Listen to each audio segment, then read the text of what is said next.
हरिः ॐ। शुक्लाम्बरधरं विष्णुं शशिवर्णं चतुर्भुजं प्रसन्नवदनं ध्यायेत् सर्वविघ्नोपशान्तये।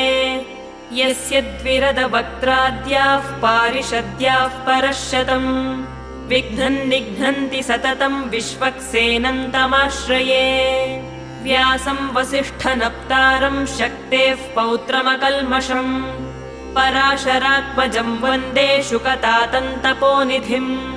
व्यासाय विष्णुरूपाय व्यासरूपाय विष्णवे नमो वै ब्रह्मनिधये वासिष्ठाय नमो नमः। अविकाराय शुद्धाय नित्याय परमात्मने सदैकरूपरूपाय विष्णवे सर्वजिष्णवे। यस्य स्मरणमात्रेण जन्म संसारबन्ध